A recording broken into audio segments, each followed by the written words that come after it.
Is 2 Peter 2:20 teaching that you can lose your salvation? No, absolutely not. Let's get into it.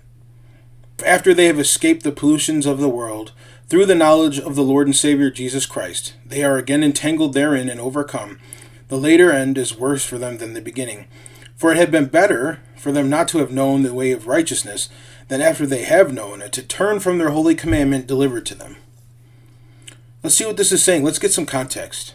So starting back up here at verse 1, it says, "But there were false prophets among the people, even as there shall be false teachers among you, who privily shall bring in damnable heresies, even denying the Lord that bought them, and bring upon themselves swift destruction." So number one, we see that Peter is laying out the context for this whole chapter. He's going to be dealing with false prophets and false teachers. Denying the Lord that bought them. That's not saying that these people were saved. They're false prophets and false teachers. What does Peter mean by the Lord that bought them? What did Jesus accomplish on the cross? He paid. He died for the sins of the world. Jesus bought humanity. But what he did is only applied to those who trust him. So that's what it means in that sense, that denying the Lord that bought them. Let's look here at verse 14. "Having eyes full of adultery, and that cannot cease from sin, beguiling unstable souls, and heart they have exercised with covetous practices, cursing children." Again, continue on with these false prophets. Peter has been going on and on about these false prophets, which have forsaken the right way and are gone astray, following the way of Balaam, son of Bozar. Now, for you that don't know, Balaam is a false prophet from the Old Testament that brought the destruction of many Israelites. So verse 17, Peter goes on and says, "These are wells without water, clouds that are carried with a tempest, to whom the mist of darkness is reserved forever." It's still talking about false prophets, but for those who aren't convinced, I'm going to show you this. John 4:13 through 14. Check this out, guys. "Jesus answered and said to her, Whosoever drinketh of this water shall thirst again.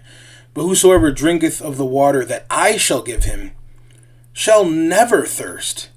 But the water that I shall give him shall be in a well of water springing up into everlasting life." Jesus said those who drink from his water will never thirst again. What did 2 Peter 2 say about these people? Verse 17, "These are wells without water."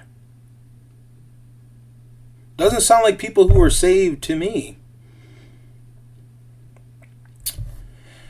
"While they promise them liberty, they themselves are the servants of corruption."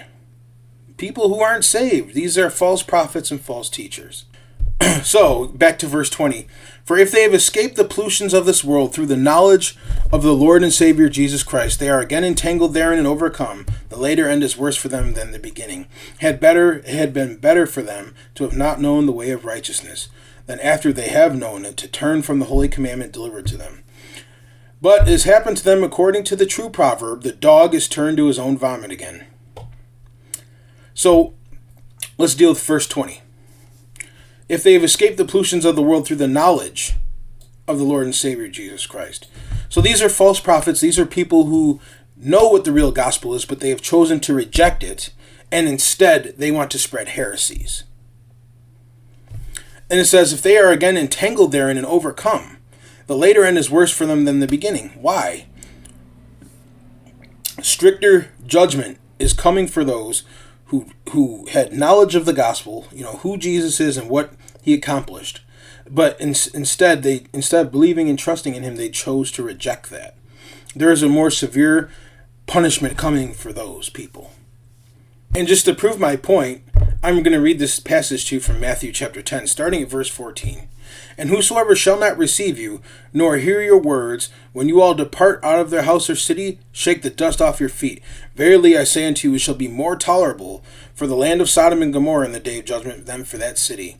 It would be more tolerable for Sodom and Gomorrah, wicked cities that didn't receive the gospel, that didn't hear the gospel, than this city which is willfully rejecting the gospel after Jesus sent his disciples there.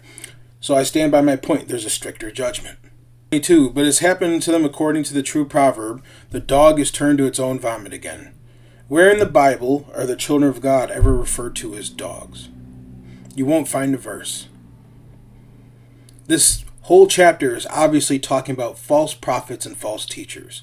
So in conclusion, is 2 Peter chapter 2, verse 20, or any of this chapter, matter of fact, teaching that a Christian can lose their salvation? Absolutely not. Catch you next time, guys. Thanks for watching.